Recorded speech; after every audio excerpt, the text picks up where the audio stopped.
I'd like to talk about, since we're in the Easter season, last Sunday was as of this recording, was Easter Sunday 2015. And last weekend I jotted down some thoughts about the resurrection of Jesus and my belief that Jesus indeed rose from the dead and how transforming that belief is to my own personal life. I jotted down some various ideas, and I thought I would share a few of those very quickly for your own reflection. And I would present this under the heading or the title that I do indeed believe in the resurrection. And I hope that you will consider it. If you don't, consider to believe also in the resurrection of Christ. And the impact of believing this and accepting this is tremendous. It's incredible, the implications of this. If Jesus, in fact, did rise from the dead, then that is proof positive that life means more than death, that death can be triumphed over in the end. That if Christ truly rose from the dead, there's more to the story of human life than what we normally experience in the day-to-day lives that we live here. So there's all kinds of significance to this.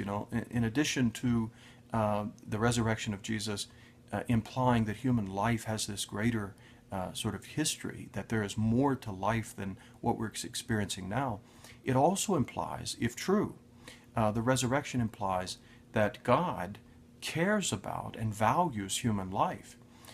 If the God that made this universe would take human life and reconstitute it or elevate it to an immortal status, if in fact that happens in the resurrection of Jesus, and that is a foreshadowing of the resurrection that we too can hope for, if that really is true, then that implies that God places tremendous significance on human life.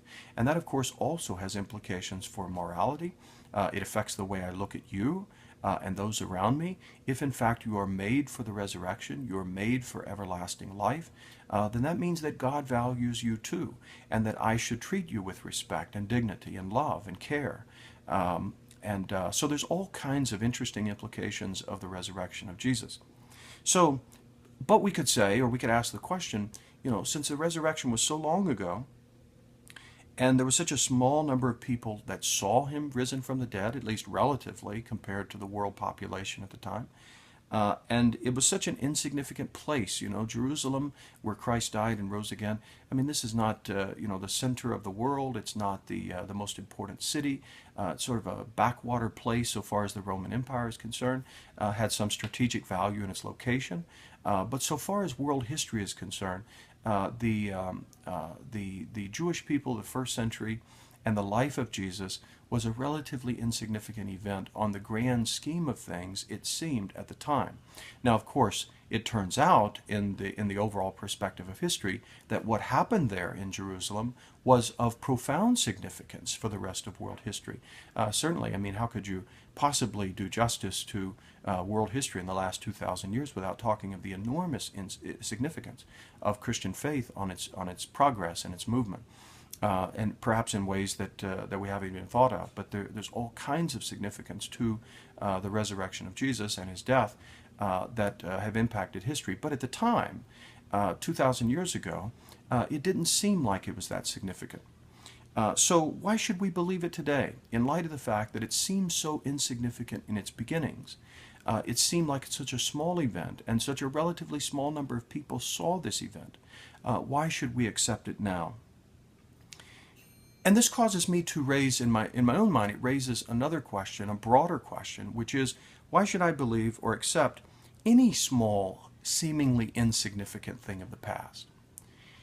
But when I think about that, I start to realize that most important things that have happened in the past were relatively insignificant or small or unnoticed at the time that they occurred. So, for example, if we take, the contemporary notion of the beginning of life on planet Earth, presumably life began not with some big bang in the sense of a magnificent moment that was recognized throughout the universe of life beginning. Presumably life happened in a small, relatively small and insignificant place in the universe, planet Earth, so far as the size and magnitude of the universe is concerned. Planet Earth is insignificant. And so the first living organism if science is right in its depiction of how life originates, somehow in a moment in which the right combination of things come together so that we have a living organism.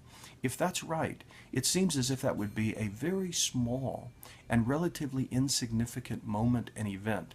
But yet the impact of that is enormous, because here we are, presumably billions of years later, as a result of that initial relatively small and seemingly insignificant moment, lost to history, of course, in the sense of the direct observation of it is lost to history, but yet the impact of it in the future effects of it are enormous. And we could say the same thing with the first plant life. We could say the same thing with the first animal life. We could say the same thing about people in the course of history. That people, even people of great significance, like Jesus, for example, are not necessarily recognized as being of great significance at the time that they live. But the impact of their life is seen over the course of the centuries, over the course of the eons of time, as the ideas that they proclaimed or the life that they lived deeply penetrates into the hearts of other human beings and gives to them a kind of immortal, ongoing presence in the world. Not that that's what the resurrection is entirely. The resurrection, of course, is the real risen Christ. But yet the risen Christ, the truth of the risen Christ, the belief in the risen Christ, is a truth that has settled deep into the hearts of human beings and has brought about this deep hope in many millions of people, this deep confidence and this intrigue, this mystery about reality that's all prompted in the minds of people as a result of the story of the resurrection of Jesus told by those who claim to have seen it happen. So judging from the history of the world, I think we can judge certain things or determine certain things about God and God's plan in the world. For one thing, we could make the conclusion or draw the conclusion that God is not in a big hurry with things that he's doing in this world. That God is allowing the world to unfold somehow internally with sort of these secondary causes, God of course being the primary cause of everything, but God allows the world to unfold from within, and that God is very patient in doing that. God's not in this big hurry to make everything happen all at once. God uses little things, it seems, to accomplish great things. And we could see this in the history of the Bible. God takes an old man like Abraham and his wife Sarah and uses them to become the fathers of a great multitude of people and a great faith that will be passed along through the centuries. So the Bible is full of examples of people who seem to be relatively insignificant, but whose lives all of a sudden are given great significance. So ultimately, what is a good argument for the resurrection of Jesus? What I've argued so far is that God, it seems, just looking at natural history, looking at the history of the Bible, God uses little things to accomplish great things over the course of time, that God is very patient, that God likes to work through secondary causes. So if these things are true, if these are accurate, what good reasons do we have to accept the resurrection of Jesus?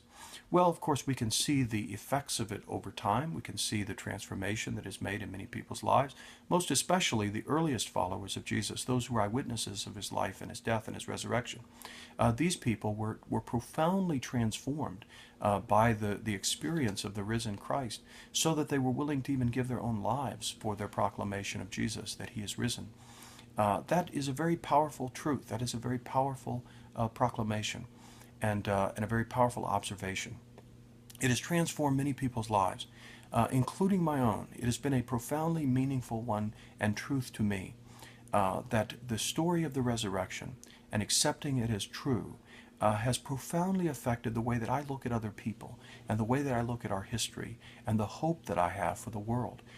And the love that I have for the God who would care so much for us to come into the world and to sow these truths into the human history so that over time they will gradually transform us.